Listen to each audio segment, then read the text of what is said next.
आज हम आपको एक ऐसी घटना के बारे में बताएंगे जिसने न सिर्फ महाराष्ट्र के एक छोटे से गांव की शांति को तोड़ा, बल्कि पूरे समाज को एक बार फिर इंसानियत पर सोचने पर मजबूर कर दिया। यह मामला है नाशिक जिले के मालेगांव तालुके के डोंगराले गांव की। एक ऐसा गांव जहां लोग एक दूसरे की खुशी और गम में शामिल होते हैं, जहां बच्चे शाम होते ही खेलकर घर लौट आते हैं और जहां हर चेहरा परिचित लगता है। लेकिन एक शाम एक ऐसी घटना घटी जिसने इस गांव की तस्वीर ही बदल कर रख दी।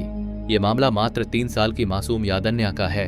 ये सिर्फ एक अपराध नहीं था, बल्कि एक परिवार के भरोसे को चकनाचूर कर देने वाला दर्द था और लोगों के भीतर उभरते आक्रोश की स्पष्ट तस्वीर थी। इस वीडियो में हम शुरुआत से समझने की कोशिश करेंगे कि आखिर उस दिन क्या हुआ, जांच कैसे आगे बढ़ी, पुलिस और प्रशासन ने कौन कौन से कदम उठाए और अदालत ने इस भयावह अपराध पर क्या महत्वपूर्ण टिप्पणी और फैसला दिया। सबसे अहम सवाल यही है, क्या इस मासूम बच्ची को न्याय मिल सकेगा? आइए इसी सवाल के जवाब की ओर बढ़ते हैं। और हाँ, इस मासूम बच्ची को न्याय दिलाने की इस मुहिम में आपका छोटा सा साथ भी बहुत मायने रखता है। इसलिए वीडियो को लाइक जरूर करें ताकि यह ज्यादा से ज्यादा लोगों तक पहुंच सके। दोस्तों, उस नन्ही सी बच्ची को न्याय मिलना चाहिए, इसलिए कमेंट में जस्टिस फॉर यादन्या जरूर लिखें। वो मासूम तो यह भी नहीं समझ पाई कि उसके साथ क्या हुआ। अगर हम ही उसकी आवाज नहीं बनेंगे तो समाज में ऐसे मामले बढ़ते रहेंगे। इसलिए अपनी आवाज को दबने मत दीजिए। कमेंट में लिखिए जस्टिस फॉर यादन्या। तो चलिए अब पूरी घटना को विस्तार से समझते हैं। 16 नवंबर 2025। उस दिन भी गांव में सब कुछ वैसे ही चल रहा था जैसे हर रोज चलता है। शाम होने लगी थी, सूरज ढल रहा था और हवा में हल्की ठंडक फैलने लगी थी। 3 साल की यादन्या अपने घर के आंगन और गली में दूसरे बच्चों के साथ खेल रही थीं। इस छोटी उम्र में ना कोई डर होता है, ना किसी खतरे का एहसास। बच्ची के लिए तो हर बड़ा इंसान चाचा या भैया ही होता है, खास तौर पर वो जो उसे चॉकलेट या टॉफी देने की बात करे। लेकिन जैसे जैसे शाम ढलती गई, अंधेरा बढ़ने लगा। तभी परिवार को चिंता होने लगी, क्योंकि बच्ची अब तक घर वापस नहीं आई थी। पहले उन्हें लगा कि वह शायद किसी पड़ोसी के घर खेल रही होगी, लेकिन जब कुछ समय बीत गया और उसका कोई पता नहीं चला तो घर वालों की बेचैनी बढ़ गई। उन्होंने तुरंत पड़ोसियों और रिश्तेदारों से पूछना शुरू किया। पूरे गांव में खबर फैल गई और सभी लोग बच्ची को ढूंढने के लिए निकल पड़े। गांव की गलियों से लेकर खेतों तक, झाड़ियों से लेकर आसपास के रास्तों तक, हर जगह को टॉर्च की रोशनी से छाना गया। लोगों ने बार बार उसका नाम पुकारा, उम्मीद में कि शायद कहीं से उसकी आवाज सुनाई दे जाए। लेकिन 2.5 घंटे तक की इस खोज में उन्हें सिर्फ सन्नाटा ही मिला। बच्ची कहीं भी नहीं मिली। गांव में अफरा तफरी मच गई। हर किसी के चेहरे पर चिंता साफ दिखाई दे रही थी। लोग इधर उधर भागते हुए पूछ रहे थे, बालगी कुत्ती गेली, यानी बच्ची कहाँ चली गई? औरतें, बुजुर्ग, युवक, हर कोई परेशान और हैरान था। इतने छोटे से गांव में जहां हर इंसान दूसरे को अच्छी तरह जानता है, वहां 3 साल की बच्ची का अचानक गायब हो जाना किसी बड़े सदमे से कम नहीं था। गांव के लोग लगातार खोजते रहे, हर दिशा में देख लिया, लेकिन बच्ची का कोई निशान नहीं मिला। आखिर जब सभी कोशिशें नाकाम हो गईं, तो परिवार ने मजबूर होकर पुलिस को फोन किया और बच्ची की गुमशुदगी की रिपोर्ट दर्ज कराई। गुमशुदगी की रिपोर्ट मिलते ही पुलिस भी तुरंत हरकत में आ गई और अपनी खोज शुरू कर दी। इसी दौरान गांव के कुछ लोग बच्ची को खोजते हुए गांव की सीमा पर बने मोबाइल टावर की तरफ पहुंचे। ये जगह थोड़ी सुनसान थी और चारों तरफ झाड़ियां थीं। उसी जगह झाड़ियों के बीच उन्हें कुछ ऐसा दिखा जिसने सबको अंदर तक हिला दिया। वहां यादन्या का शरीर मिला। जैसे ही यह खबर पूरे गांव में फैली, माहौल पूरी तरह शोक और डर में बदल गया। यादन्या की हालत देखकर साफ समझ आ रहा था कि उसके साथ कुछ बहुत गलत हुआ है। यह किसी हादसे जैसा बिल्कुल नहीं लग रहा था, बल्कि एक गंभीर अपराध था। लोगों ने तुरंत पुलिस को सूचना दी। पुलिस ने मौके को सील कर दिया ताकि कोई सबूत खराब ना हो। उसी रात फॉरेंसिक टीम FSL को भी बुला लिया गया ताकि वे घटनास्थल की वैज्ञानिक तरीके से जांच कर सकें। FSL टीम ने मौके पर पहुंचकर पूरी जगह को बहुत ध्यान से जांचना शुरू किया।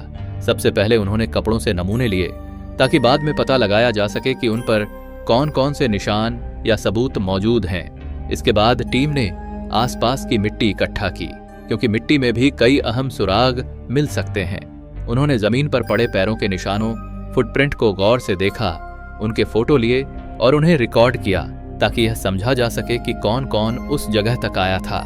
बड़ी सावधानी से हर छोटा सा निशान, रेशा और अन्य जरूरी चीजें इकट्ठा की ताकि आगे की जांच में उनका इस्तेमाल किया जा सके।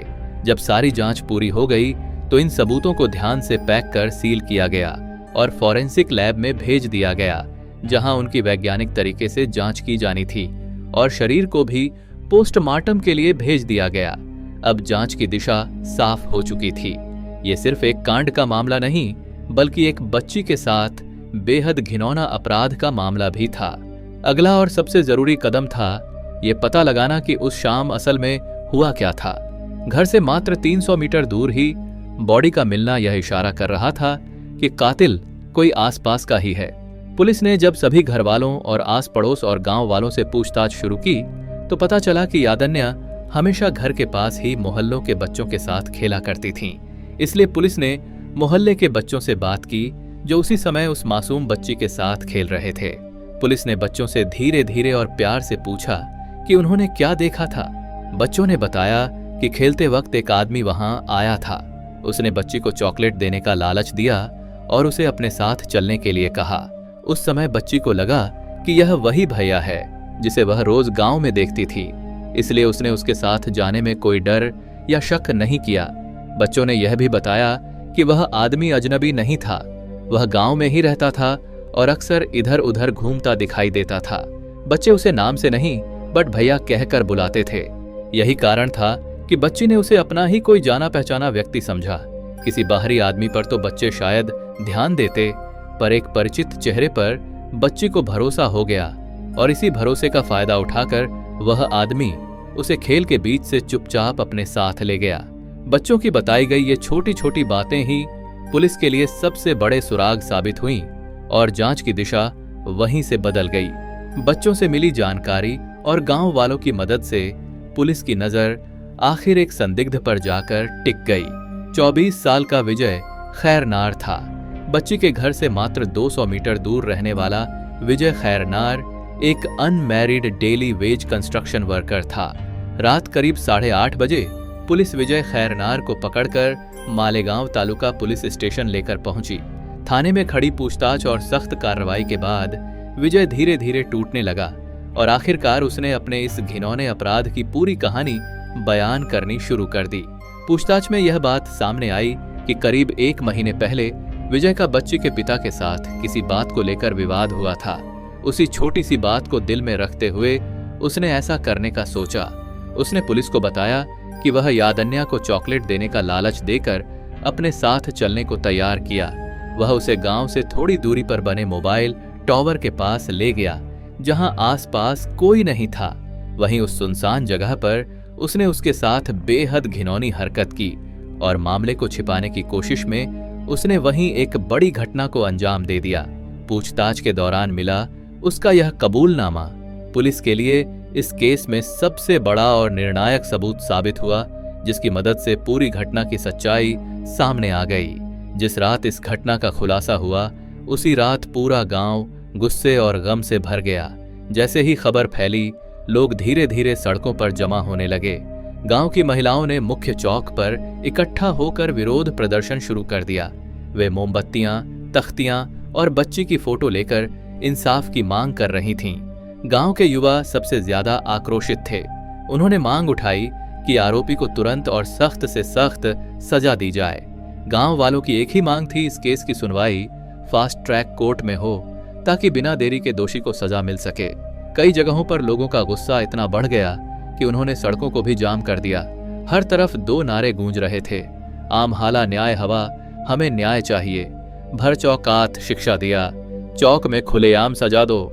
लोगों का यह गुस्सा पूरी तरह जायज था क्योंकि इस अपराध ने इंसानियत की हर सीमा पार कर दी थी। पुलिस ने आरोपी विजय खैरनार को अदालत में पेश किया। कोर्ट ने पुलिस की दलीलों को सुनकर उसे पुलिस हिरासत रिमांड में भेज दिया ताकि पुलिस और गहराई से पूछताछ कर सके और केस से जुड़े सभी पहलुओं को स्पष्ट कर सके।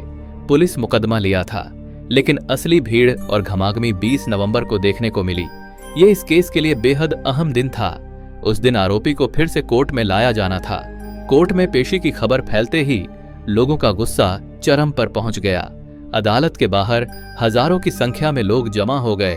गांव वाले, आसपास के क्षेत्र के निवासी और सामाजिक कार्यकर्ता सभी इंसाफ की मांग को लेकर सड़कों पर उतर आए। प्रदर्शनकारियों के नारों से पूरा इलाका गूंजने लगा। हर तरफ आवाजें उठ रही थीं, न्याय चाहिए, मृत्युदंड दो। इन नारों ने माहौल को और तीखा बना दिया। भीड़ का गुस्सा इतना बढ़ गया कि कुछ लोगों ने कोर्ट के मुख्य गेट की ओर पत्थर और जूते तक फेंक दिए। स्थिति बिगड़ती देखकर पुलिस को भीड़ पर काबू पाने के लिए लाठीचार्ज करना पड़ा। बढ़ते तनाव और सुरक्षा के खतरे को देखते हुए अदालत ने तुरंत फैसला लिया कि आगे की सुनवाई वीडियो कॉन्फ्रेंसिंग के जरिए की जाएगी, ताकि किसी की सुरक्षा को खतरा न पहुंचे और कार्यवाही शांतिपूर्वक जारी रह सके। इस पूरे मामले में प्रशासन ने भी काफी संवेदनशीलता दिखाई।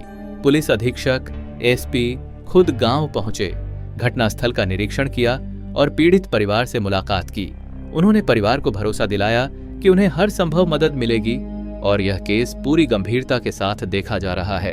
अधिकारियों ने इस मामले को अत्यंत संवेदनशील बताते हुए कहा कि इसकी जांच में किसी भी तरह की लापरवाही नहीं बरती जाएगी।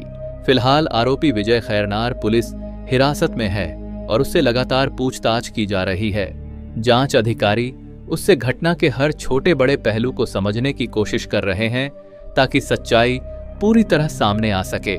सोशल मीडिया पर भी यह मामला तेजी से फैल गया है।